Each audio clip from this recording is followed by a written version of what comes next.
Samajwadi party से सांसद लालजी वर्मा जी हमारे साथ मौजूद हैं, बात करते हैं उनसे। सर, मुख्यमंत्री ने कल सदन में बड़ा बयान दिया। उन्होंने कहा कि हमने समाजवादी पार्टी के संरक्षित गुंडों को समाप्त किया है।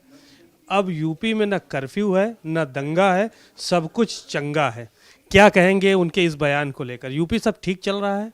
देखिए, आज पूरे प्रदेश में जंगल राज है और जितने अपराधी हैं हर जिले के 1 से लेकर 10 तक, वो सभी के सभी भारतीय जनता पार्टी के मंचों की शोभा बढ़ा रहे हैं। निश्चित रूप से योगी जी का कथनी और करनी में ज़मीन आसमान का अंतर है और जिस तरह से लोग विधानसभा में उनकी भाषा रहती है वो किसी भी लोकतांत्रिक समाज में एक्सेप्ट करने लायक नहीं है।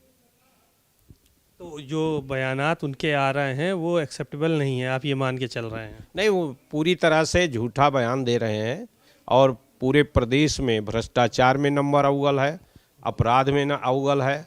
हर मामले में जो आम जनता पिस रही है इनके शासन में। मुख्यमंत्री का परसों एक और बयान आया था, नेता विरोधी दल माता प्रसाद पांडे की पत्नी को लेकर उन्होंने बयान दिया और कहा बुढ़िया को लेकर आइए जेवरी और रिपोर्ट कभी तो देखिए। आज सोने पे सुहागा ओम प्रकाश राजभर ने उस पर कहा कि 80 साल की महिला को बुढ़िया न कहेंगे तो क्या जवान कहेंगे? क्या कहेंगे उनके इस बयान को? मैंने पहले ही कहा कि उनकी जो भाषा है वो लोकतंत्र की मर्यादा के बिल्कुल विपरीत है और ऐसे व्यक्ति को सत्ता में बने रहने का कोई अधिकार नहीं है। ओम प्रकाश राजभर को लेकर क्या कहेंगे? नहीं, दोनों जो भी इस तरह की भाषा का प्रयोग करता है उसको संवैधानिक पदों पर रहने का कोई अधिकार नहीं है। चुनाव टलते जा रहे हैं पंचायत के, इसके पीछे क्या वजह मानते हैं आप तो लंबे समय से देख रहे हैं चीज़ों को। देखिए, सरकार, मुझे जो महसूस होता है कि वो चुनाव कराना नहीं चाहती, इसलिए विधानसभा के चुनाव के पहले वो किसी तरह के जो अभी तक का उनका कार्य रहा है कि जिस तरह से मोनोपोली दिखाने का प्रयास किया, जिस तरह से अराजकता के आधार पर चुनाव लड़ने का काम किया है, ठीक चुनाव के पहले उस तरह का आचरण अगर वो करेंगे तो निश्चित रूप से जनता में एक गलत संदेश जाएगा। इसलिए वो चुनाव कराना नहीं चाहते और इसीलिए तमाम तरह के इस तरह का व्यवधान खड़ा करने का प्रयास कर रहे हैं। एक आखिरी सवाल है, बहुजन समाज पार्टी की सेकंड टॉप लीडरशिप में आज एक और व्यक्ति जो है वो समाजवादी पार्टी में शामिल हो गए, नसीमुद्दीन सिद्दीकी साहब।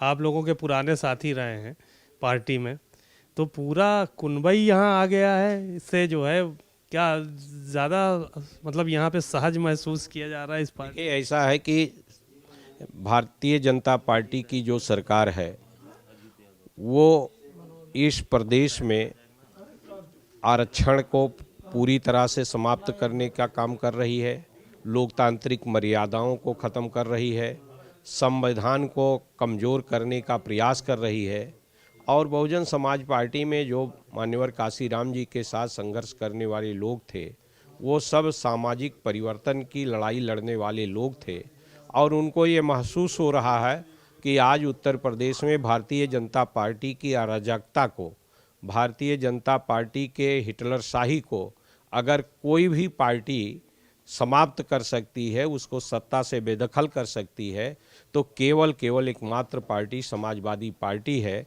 इसलिए संघर्ष करने वाले लोग आज समाजवादी पार्टी में शामिल हो रहे हैं। शुक्रिया। जितने भी संघर्षशील लोग हैं वो सपा का दामन थाम रहे हैं, लालजी वर्मा का यही कहना है। कैमरामैन पंकज के साथ सीमा अब नकवी, भारत समाचार, लखनऊ।